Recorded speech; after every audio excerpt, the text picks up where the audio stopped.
Bienvenue dans Le Financier, à votre rendez-vous économique quotidien. Voici les titres. La monnaie unique de la CEDEAO sera instaurée en 2020. Sa mise en place se fera par étapes selon la feuille de route adoptée par la Task Force présidentielle. Au Rwanda, inquiétude autour de l'accumulation de la dette nationale qui a doublé au cours des 10 dernières années.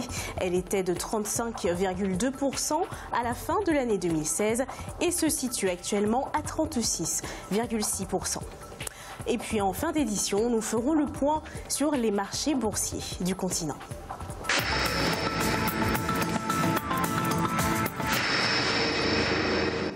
« 2020 sera l'année de l'instauration de la monnaie unique CEDEAO. La mise en place de cette monnaie se fera de manière graduelle. C'est ce qu'indique la nouvelle feuille de route révisée et adoptée par la Task Force présidentielle de la CEDEAO. Elle s'est réunie ce mercredi 21 février 2018 à Accra, au Ghana. La feuille de route comporte 10 programmes divisés en 35 activités qui nécessiteront un financement de 5 millions de dollars à mobiliser par les États et leurs banques centrales. Marcel Farba-Maroun. La 5e rencontre de la Task Force présidentielle sur la monnaie unique de la CEDEAO s'est tenue mercredi 21 février 2018 à Accra, au Ghana. Les 4 chefs d'État membres de ce groupe de travail ont conclu que l'adoption d'une monnaie unique se fera dès 2020, mais de façon progressive par chaque État. De ce fait, la Côte d'Ivoire, le Ghana et le Niger, qui sont les plus fervents défenseurs de ce projet, pourraient bien être les premiers pays à basculer vers la monnaie unique. Cependant, les chefs d'État qui constituent ce groupe de travail pensent que la totalité des pays pourraient être prêts pour ce passage à la monnaie unique en 2020. Je pense que la gestion de la monnaie appelle deux choses fondamentales. Il faut d'abord avoir une certaine stabilité au niveau du taux d'inflation, c'est extrêmement important. Et ensuite, il faut pouvoir donner une certaine solidité à la monnaie de manière à ce que cette monnaie puisse résister. En tout cas, que des économies qui utilisent la même monnaie puissent résister aux chocs structurels exogènes. En attendant cette échéance, les États sont exhortés à poursuivre les efforts pour le respect des critères de convergence. Aussi, la feuille de route révisée adoptée tient-elle en une dizaine de programmes ventilés en plusieurs activités. Son financement sera ainsi mobilisé par les États et leurs banques centrales. La feuille de route comprend 10 programmes et 35 activités qui ont été chiffrés à environ 5 millions de dollars. Il a donc été demandé de faire en sorte que ces ressources soient mobilisées. Immédiatement, un tour de table a été fait, une décision donc a été prise. Les États africains de la CEDEAO, les banques centrales, ont été donc mises à contribution pour verser donc le gap d'environ 4 millions à rechercher.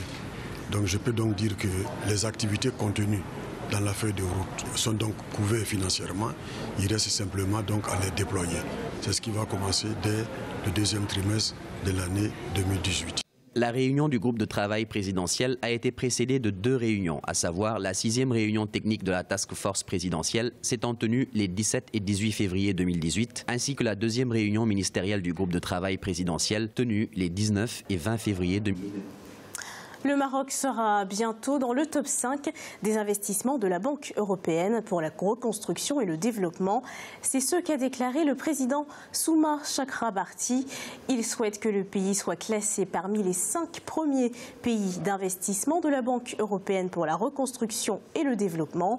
Le Maroc est actuellement à la 12e place en termes d'investissement, et ce en 5 ans. À la fin de l'année 2018 aura lieu la conférence mondiale sur la sécurité alimentaire et l'industrie agroalimentaire au Maroc. Le choix de tenir cet événement au Maroc est, selon Souma Chakrabarti, un gage de confiance dans le royaume et particulièrement pour son industrie agroalimentaire. Au Rwanda, le niveau d'endettement inquiète. Il atteint 36,6% de la dette extérieure par rapport au produit intérieur brut. À la fin de l'année 2016, la dette était de 35,2%. Pour le Fonds monétaire international, si le niveau d'endettement du pays des 1000 collines a grimpé, la situation reste gérable au vu des mesures prises par les autorités rwandaises.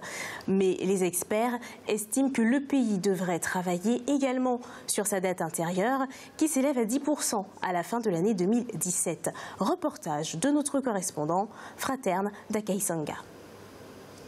La Banque européenne d'investissement entend investir 69 millions d'euros dans les infrastructures au Rwanda. Cela devra permettre la construction du premier réseau public d'égouts du pays. De même, il permettra de nouvelles lignes de crédit pour soutenir l'investissement des entrepreneurs et des petites entreprises. En 2017, ce sont 2,6 milliards d'euros que la banque a fournis pour de nouveaux investissements en Afrique. 2,4 milliards de dollars, c'est le montant que la Gambie mobilisera pour mettre en place son plan national de développement. S'étendant sur la période 2018-2021, ce plan vise à promouvoir la bonne gouvernance, la reddition des comptes, la cohésion sociale et une économie revitalisée pour le bien-être des Gambiens, selon en tout cas le ministre de l'économie, Amadou Sané. Le nouveau gouvernement compte concentrer les ressources collectées dans des secteurs prioritaires comme la santé, l'éducation et l'énergie. Aucune précision n'a été donnée sur le mécanisme de collecte des fonds. En Égypte, selon l'Agence centrale des statistiques du pays, le taux de chômage a baissé à 11,3% au quatrième trimestre 2017, ce qui correspond à une réduction du nombre de chômeurs de 204 000. Le gouvernement égyptien s'est fixé pour objectif de réduire le taux de chômage à 4% dans le cadre de la stratégie de l'Égypte pour un développement durable, dénommée Vision Égypte 2030. Il est à présent l'heure de faire le point sur les marchés boursiers du continent. En Afrique australe et océan Indien, l'indice All-Share de Johannesburg diminuait de 1,34%. L'indice de Nairobi enregistrait une baisse de 0,01%. La bourse de Maurice était en hausse de 0,01% et l'indice du Botswana gagnait 0,10%. En Afrique de l'Ouest et centrale, l'indice nigérian gagnait 0,22%. La BRVM d'Abidjan était en baisse de 0,08% et la bourse du Ghana gagnait 0,11%.